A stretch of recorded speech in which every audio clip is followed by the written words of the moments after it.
Azincourt. Azincourt, batalla de Azincourt. Acá ya vuelvo a repetir. ¿En qué año fue? 1415.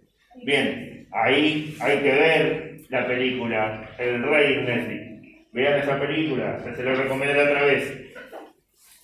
¿Qué dice la batalla? Ahí no me quiero adelantar, habla vos, Córdoba. La situación de guerra civil en Francia dio la oportunidad al rey de Inglaterra, Enrique V, a iniciar la última etapa de la guerra. Enrique desembarcó con su ejército en Normandía. Y logra una gran victoria para Inglaterra en Azincourt. Con un moderado ejército inglés frente a un gran ejército francés. Bien, ¿cómo es esa?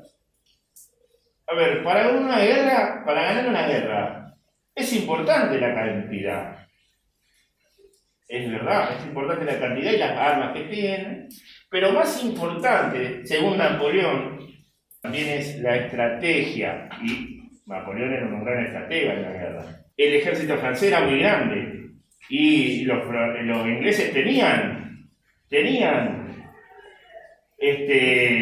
un ejército, pero era medio reducido, y en el campo de batalla era como más, en el campo de batalla también define una guerra, y están beneficiados los franceses.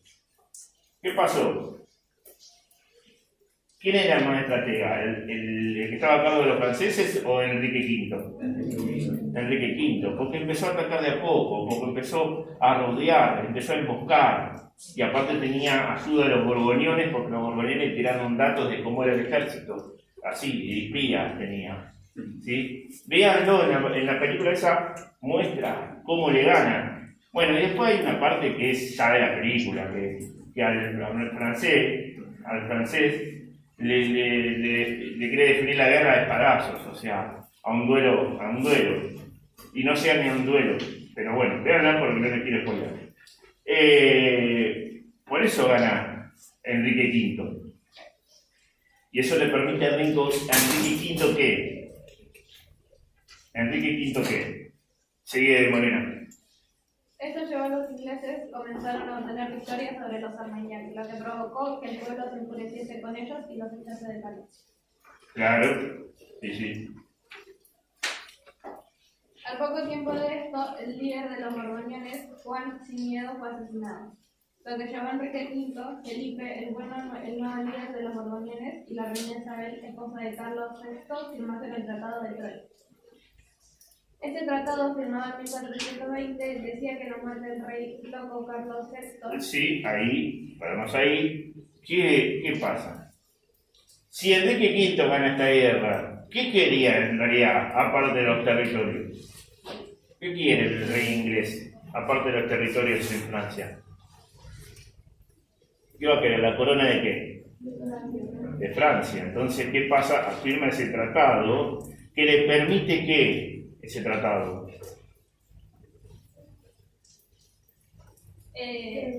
La corona pasaría al rey inglés Enrique V. El problema para los ingleses fue que en 1421 murió inesperadamente Enrique V, adelantándose a Carlos VI, que lo haría al poco tiempo.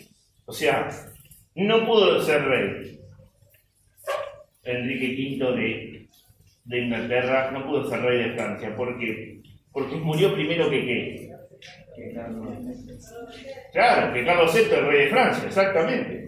Por eso no pudo. Y después murió Carlos VI. ¿Sí? O sea, ya fue. Entonces, ¿qué sigue? ¿Quién tiene la capacidad o el derecho de la sucesión? Siga. Según acordado en el Tratado de Troyes, fue coronado como rey de Inglaterra y Francia Enrique VI, hijo de Enrique V y Catalina de Valois, hija de Carlos VI, de tan solo un año. A ver. ¿Quién es candidato al trono? Es Enrique VI, hijo de Enrique V y Catalina Valois. Acordate, Valois, ¿sí? Hija, ¿qué era? Si era la princesa francesa, ¿hija de quién era? ¿Hija de quién era? De Carlos VI. De Carlos VI, el rey loco. Bien.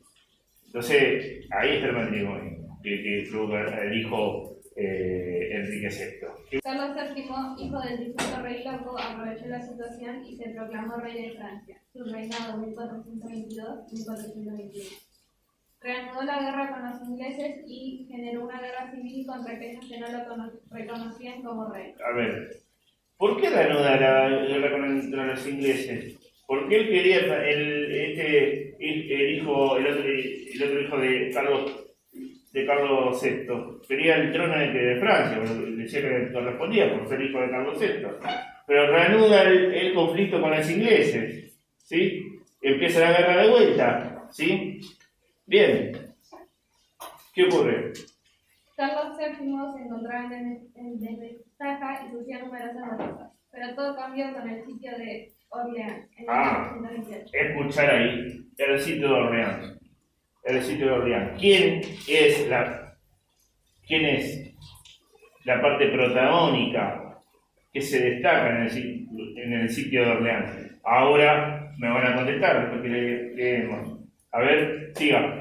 Esta fortaleza francesa, que se negaba a rendirse a los ataques ingleses, comenzó a despertar un sentimiento de resistencia frente a los ingleses. Algo que se cristalizó en la figura de Juana de Arco. Bien, te iba a preguntar, pero algo de preguntar. ¿Quién se destacó aquí en el sitio de Orleans, en la defensa de Orleans? Que decía que Dios le había mandado para hacer esa tarea, agarrar un ejército, ir a batallar contra los ingleses y poner a Carlos VII, el delfín de Francia, como rey. Ponerlo en el trono como rey. Juana de Arco. Juana de Arco. A ver, decimos Juana de Arco. No estamos diciendo Juan de Arco. O sea, ¿qué es? ¿Una qué? Una mujer. Y fue una mujer trascendental en la historia. ¿Sí? A mí, ya lo dije, lo había adelantado en las causas y que hablamos un poco de desarrollo ahí. Pero, y acá lo vamos a desplazar más, no iba a echar el ejército, iba adelante, arengando el ejército. Como en el caso de Juana de Zurduy, acá en el norte argentino, lo mismo hizo Juana de Arco. La guerra lancastriana, 1515-1453. Enrique V dio el siguiente paso significativo en estas contiendas por el trono, ya que era incluso más ambicioso de lo que había sido Eduardo III. No solo quería saquear el territorio francés, sino apoderarse de él de forma permanente y formar un imperio. Para el rey, éxito en la guerra fue también una herramienta útil para legitimar su reinado, pues había heredado la corona de su padre, Enrique IV, que había a su vez usurpado la corona al asesinar a Ricardo II. Enrique recibió una gran ayuda con la locura que sufría Carlos VI de Francia y la consiguiente división de la nobleza francesa entre los Armagnacs y los Borgoñones, sobre quién podría controlar al rey y a Francia. Enrique invadió Normandía, capturó el importante puerto de Harfleur en el 1415 y siguió con una impresionante victoria en la batalla de...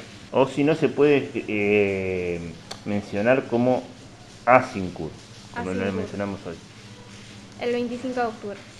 Caen fue capturado en 1417 y en el 1419. Enrique había logrado conquistar toda Normandía, incluida la capital Rouen. Todas estas victorias, y especialmente Azincourt, donde gran parte de la nobleza francesa había sido masacrada, habían convertido a Enrique V un héroe nacional, y en mayo de 1420 él obligó a los franceses a firmar un tratado de paz, el Tratado de Troyes, con términos muy generosos para los ingleses.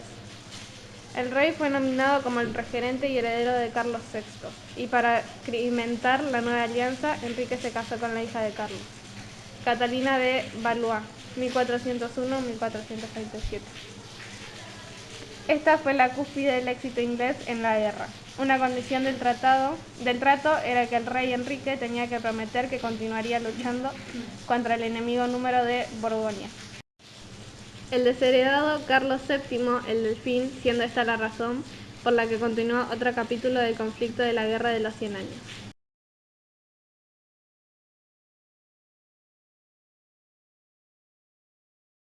En marzo de 1421 los ingleses perdieron en la batalla de Baugé, donde el hermano mismo de Enrique, Tomás el Duque de Clarence, fue asesinado. Clarence.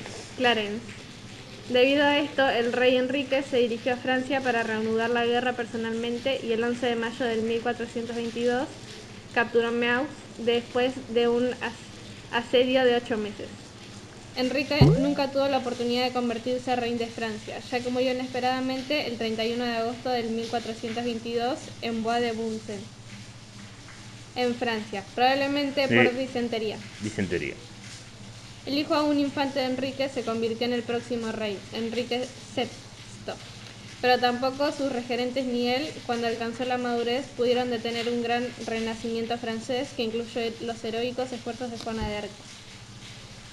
Juana de Arco, una campesina inspirada por visiones celestiales, ayudó a levantar dramáticamente el sitio de Orleans en el 1429, que marcó un renacimiento francés cuando el llamado Delfín, ahora rey Carlos VII, de Francia, se tomó la iniciativa en la guerra. 1429 también vio la victoria francesa en la victoria de Patay, 18 de junio, donde los arqueros ingleses fueron rodeados de manera efectiva por la caballería francesa. Enrique VI había seguido presionado por el reclamo de su familia y por el trono francés.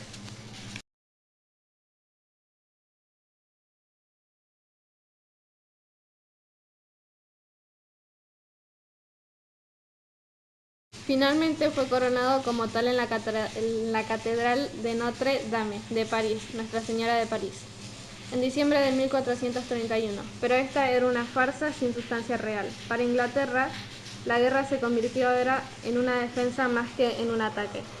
Sir Juan Talbot, 1384-1453, el gran caballero conocido como el Aquiles inglés, ganó victorias gracias a sus tácticas agresivas y ataques sorpresa, defendiendo con éxito tanto París como Rouen, controladas por los ingleses. Sin embargo, ahora Francia era demasiado rica en hombres y recursos como para detenerse por mucho tiempo. En 1435 los ingleses perdieron de manera crucial el apoyo de sus aliados, los borgoñones, cuando su líder, Felipe, apodado el Bueno, de Borgoña, se unió a Carlos VII por el Tratado de Arras, para poner fin a la Guerra Civil Francesa. En el 1435, Dieppe fue capturado. En el 1436 se vio a los franceses recuperar París y en el 1440 Harfleur fue recuperado también. El 22 de abril de 1445, tanto el matrimonio de Enrique VI como Margarita de Anjou, 1482, la sobrina de Carlos VII, y la renuncia de Mayenne, indicaron la clara aversión del rey inglés a continuar la guerra con Francia. Carlos VII, por el contrario, estaba completamente decidido y empezó a retomar partes de Normandía a partir del 1449. Ganó la batalla de Formigny en el 1450, bloqueó Burdeos en el 1451 y capturó Gascuña en el 1452. Al final de las guerras, en julio del 1453 y la victoria francesa en la batalla del Castillón, la corona inglesa solo controlaba Calais. Luego, la corona francesa continuó mediante una estrategia mixta de conquista y alianzas matrimoniales, para unir reuniones como Borgoña, Provenza y Bretaña, en un estado o nación que era más rico y más poderoso que nunca. Mientras tanto, Inglaterra se hundía en la bancarrota y la guerra civil. Pero como la historia que piden los hombres también a veces son olvidadas, pero recordadas porque los verdaderos historiadores. ¿Qué más sigue? ¿Qué pasó en ese sitio de Orleans? Esta joven mujer que decía ser enviada por Dios logró derrotar a los ingleses en Orleans, levantando el espíritu de los franceses. Además, gracias a esta victoria, Carlos VII fue proclamado rey de los franceses, aunque no todos lo reconocieron. En 1430, Juana fue capturada por los borgoñones La entregaron a los ingleses, quienes hicieron quemarla a la hoguera. ¿Y por qué le querían quemar a Juana? Porque, a ver, porque gracias a la victoria Francia se posicionó como la ganadora. También, ¿eh? Entonces los ingleses estaban recontra resentidos. Entonces los borgoñones, que siempre estuvieron ahí entre un lado y entre el otro, que eran reverentes traidores, estaban con los franceses un día, después estaban con los ingleses, le entregaron la capturaron cuando Juana fue a batallar ahí en ese lugar, la capturaron y se la entregaron a los ingleses, no la entregaron a los franceses. Y los ingleses, ¿qué hicieron? La expulsaron como hereje, le llevaron ese problema a la iglesia y la quemaron viva. ¿Sí? Eso lo hicieron los ingleses. Bien, pero siempre hay una maldición en todo esto. ¿Cómo sigue? ¿Cuál es la maldición? Siga. Sigue. Tras su muerte, la causa de Juana de Arco logró unificar a los franceses y que los borgoñones, aliados de los franceses, le pasen al lado francés. Por el otro lado, de vuelta. Entonces, ¿a qué rey puso de vuelta o posicionó mejor Francia en el trono gracias a este triunfo de Juana? ¿Cómo se llama el rey? Carlos VII. Decimos todo, a ver. Carlos VII. Bien, así con los zapatos. Ahí está. Bien, vamos a darle el honor a Córdoba que termine con la última batalla. ¿Sí? ¿Y qué pasa con esa batalla? Batalla de Castellón, 1453.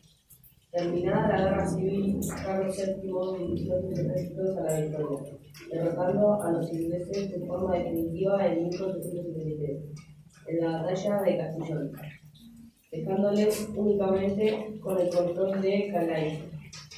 ¿Con el control de qué? De Calais. Calais. La Guerra de los 100 Años tuvo muchas consecuencias, tanto inmediatas como a largo plazo. Primero estaba la muerte de los que estuvieron en las batallas y los civiles asediados o robados por soldados merodeadores. Un gran número de nobles franceses murieron en dicho conflicto, lo que desestabilizó al país, ya que los que quedaron pelearon por el poder. En Inglaterra pasó lo contrario, los reyes crearon cada vez más nobles para agravarlos y financiar la guerra. Sin embargo, esto no fue suficiente. Inglaterra finalmente llegó al borde de la bancarrota, debido al enorme costo de colocar ejércitos de campaña en otro país. Aunque los ingleses habían obtenido algunas grandes victorias, el resultado final fue la pérdida de todo el territorio en Francia, excepto por el Calais. Calais. El comercio se vio afectado negativamente y el campesinado tuvo que soportar interminables rondas de impuestos para pagar la guerra, lo que resultó en varias rebeliones, como la rebelión campesinada en 1381. Incluso la iglesia medieval sufrió cuando los reyes desviaron los impuestos destinados al Papa en Roma y los guardaron para ellos mismos pagar sus ejércitos, lo que provocó que las iglesias de Inglaterra y Francia adquirieran un carácter más nacional.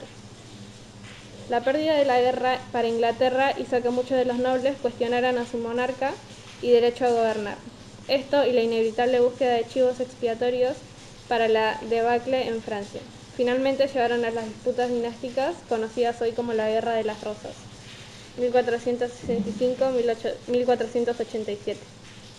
Militarmente, la tecnología se desarrolló durante este periodo, en particular el uso de armas de pólvora más eficientes y el fortalecimiento y adaptación de castillos y ciudades fortificadas para hacer frente a las amenazas. Además, al final de la guerra, Carlos VII había creado el primer ejército real permanente de Francia. Algunas de las consecuencias más positivas fueron la centralización del gobierno, aumentos en la eficiencia burocrática y un sistema tributario más regulado. El Parlamento inglés, que tenía que reunirse para aprobar cada nuevo impuesto real, se convirtió en un organismo con fuerte identidad propia que luego le ayudó a frenar los poderes absolutos de los monarcas. Terminando así la Guerra de los 100 Años. Muy bien.